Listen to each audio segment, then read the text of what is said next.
E eu trago aqui um pequeno improviso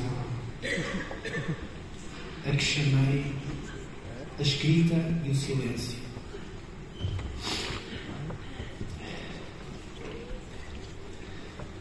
Não sei dizer se a generalidade dos leitores de poesia aprecia que se fale sobre os poemas ou se simplesmente prefere que se leiam os mesmos sem ulterior divagação. Qualquer que seja o caso com os presentes, aqui estamos uma vez mais para, de 2 em 2 anos, com a DST, falar especificamente de poemas e celebrar a poesia. Existirá, porventura, em alguns leitores mais conservadores, a ideia enraizada de que a poesia faz parte de um território hermético e inatingível, que, por ser sagrado, não deve ser explicado, simplesmente fluido. Que falar sobre os poemas, de certo modo, os destrói ou danifica. Os que defendem este ponto de vista são certamente os inimigos da paráfrase. Quem sabe se exatamente os mesmos que preferem ver nos poetas seres obscuros e inatingíveis, quase ermitas, aos quais não se chega à fala sem obstáculos ou dificuldades. Perdoar-me-ão esses leitores que hoje aqui, na ocasião desta festa, deito por terra esse mito que de certo transportam desde há longa data. Não. Falar sobre poesia não prejudica os poemas, antes os valoriza. E não, os poetas não vivem em ermitérios, estão entre nós, utilizam os supermercados, são tangíveis e vestem calças de canga. Na verdade, e no limite, qualquer um de nós tentando pode ser poeta. Qualquer leitor pode escrever e, de certa forma, ao ler, reescreve. A escrita é um dos trabalhos feitos à mão que menos meios requer. Ser-se pintor, escultor, músico, fotógrafo ou realizador de cinema requer seguramente muito mais utensílios. Para se ser poeta não é necessário muita coisa. Um lápis, um papel e uma especial capacidade de observação. O restante é linguagem e oficina. Aprende acerca de pinheiros, com pinheiros e sobre bambu com bambu. Escreveu o mestre japonês Matsuo Basho. Aprende sobre poemas com poemas, acrescentaria eu. Lápis, papel e olhar. É verdade que simplifico. O problema começa exatamente nessa especial capacidade de observação. A maior parte de nós passa pelo mundo sem verdadeiramente reparar em nada. Sem destapar. Sem pensamento. Andamos adormecidos como os nenúfares. E os nenúfares são tão superficiais. A poesia é um despertador extraordinário. Quantos de nós sabiam ver, como o poeta norte-americano de origem sérvia Charles Simic, que uma pedra não é mais do que um espelho que funciona mal? Ou que uma vassoura é uma árvore no pomar dos desfavorecidos? Ou como o sueco Thomas Tranströmer, que lembrou que uma lagoa é uma janela para o interior da Terra. Algum de nós já tinha notado, como o norte-americano Billy Collins, que a foz de um rio é o sítio onde o rio perde o seu nome para o mar? É precisamente por este tipo de coisas que precisamos dos poetas, para destapar o mundo e para comparar. Parece pouca coisa destapar, porque destapar é apenas um gesto. O problema agrava-se quando é verdade que a maior parte de nós nem sequer se apercebe que as coisas do mundo nos são apresentadas encobertas, que possuem camadas sucessivas como a cebola. O poeta e romancista alemão Günter Grass chamou a atenção para a existência de uma cebola dentro de cada cebola e outra ainda mais pequena dentro dessa, como sucessivas gerações de matrioscas, as bonecas russas, que encaixam umas nas outras. Também a realidade se apresenta assim. A doença dos poetas, a sua obsessão, o seu vício, consiste precisamente em descascar o cotidiano, camada após camada, e fazer com que aqueles que passam a correr sobre os factos consigam ver o mundo com um olhar novo. Sejam capazes de reparar. Reparar. Os poetas são aqueles que se detêm a colecionar detalhes, dos mais absurdos aos mais ordinários, porque cismaram que sobre o aparente caos do mundo existe uma lógica oculta, um outro significado. Existe um outro mundo, escreveu Paul Eluard, e é neste aqui. Por vezes basta mudar o ponto de vista, a posição de onde olhamos as coisas. É nisso também que reside a arte da ironia.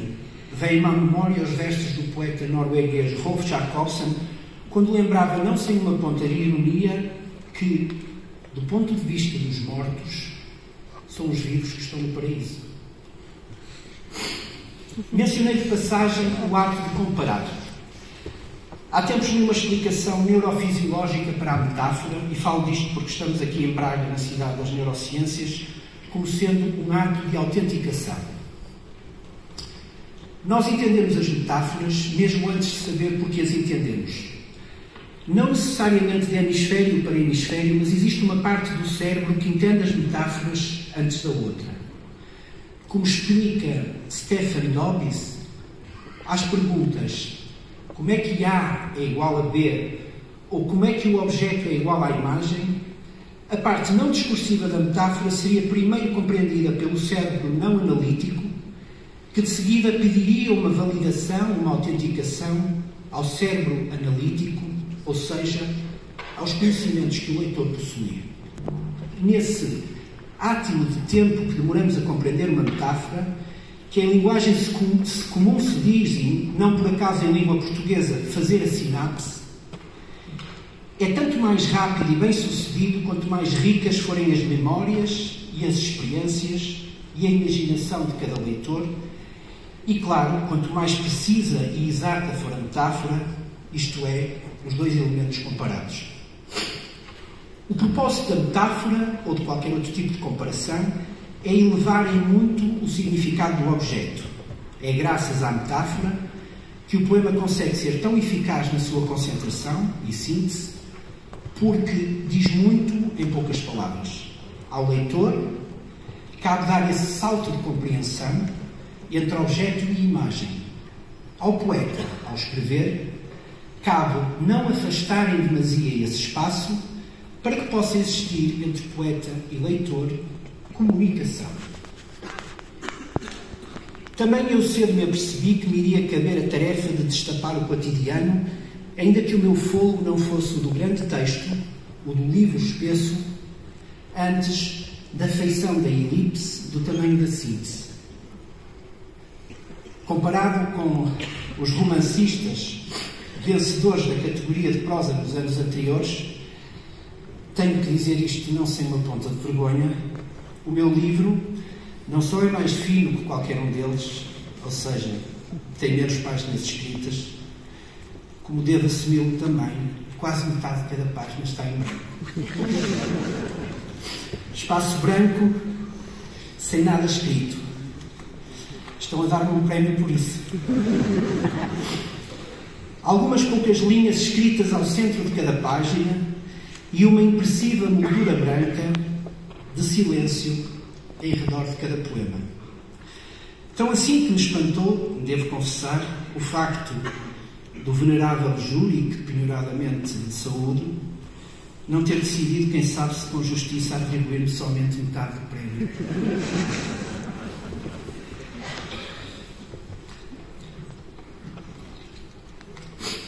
E se é certo que o vou aceitar quanto antes na totalidade, é da mais elementar justiça que assuma aqui o quanto vou ser laureado, tanto por ter dito, como por ter ficado calado. Em cada página do livro, metade escrita, metade silêncio. Com a secular exceção dos resistentes, não é de todo habitual receber-se um prémio por se ter optado, pelo menos em parte, por ficar em silêncio. Talvez o poeta seja, quem sabe, um resistente, incansável no dizer e no calar das atrocidades de ditadores e verdugos um pouco por todo o mundo. Por vezes, diante do terror da guerra, apenas resta aos poetas pouco mais do que um ensurdecedor silêncio. o silêncio e o seu eco, como escrevia um dos poemas do movimento.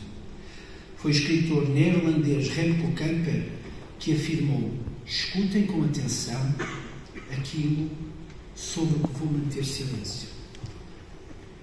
Mesmo o poeta polaco Adam Jagaszewski lembrava num dos seus últimos poemas: o silêncio tem sempre a última palavra. É verdade que os poemas mais fortes, os que mais aprecio, não são seguramente os mais verborreicos, sequer os que se relacionam com o leitor por via de um sentimento derramado, antes aqueles que fazem uso da concisão e do rigor, do raciocínio e da inteligência, da ironia e da crítica. Não são os que consolam o leitor ao longo da sua mancha gráfica, mas os que mais o inquietam e magoam com a desconfortável aresta pontiaguda do sarcasmo ou da ironia. A veracidade de um poema paga-se com a violência íntima que transporta, escreveu o crítico espanhol José Carlos Mainer no prefácio à poesia completa do catalão Joan Margarit.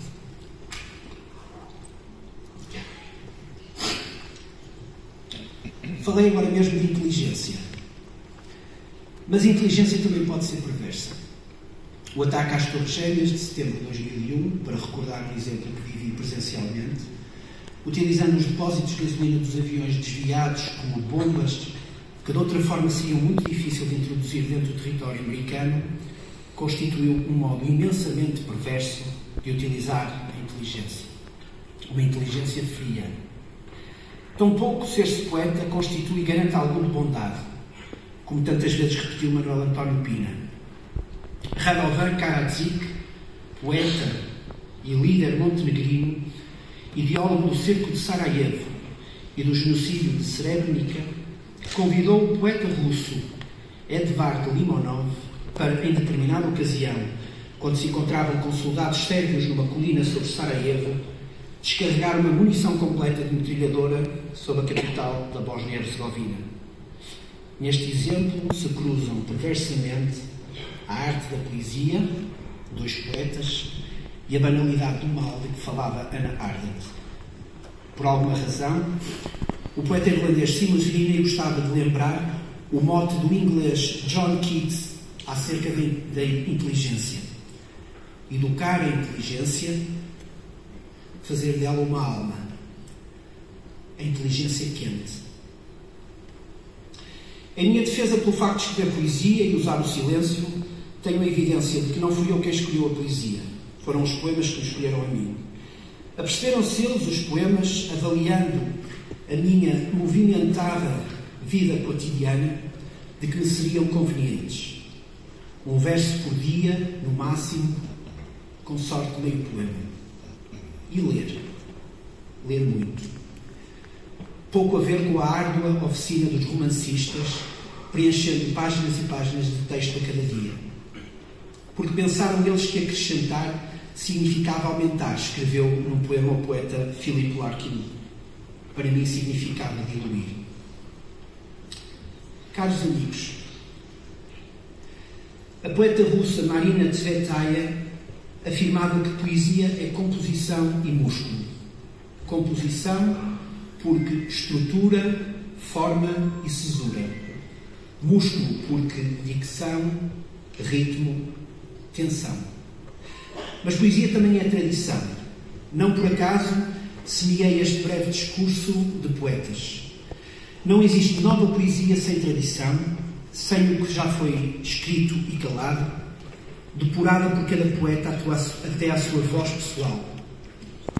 Como bradava o poeta norte-americano Ezra Pound, make it new. É por essa razão que um poeta, e de certo modo um leitor, serão o que forem as suas bibliotecas. Mostrar a alguém a nossa biblioteca é um gesto íntimo, disse a poeta albanesa Lulieta Lechanok. É como mostrar a essa pessoa um mapa. É com muita alegria que recebo o prestigiado prémio DST deste ano e com um pouco de sorte vejo Movimento, livro feito à mão com silêncio e palavras, ser lido, sublinhado e adicionado às vossas bibliotecas. Muito obrigado.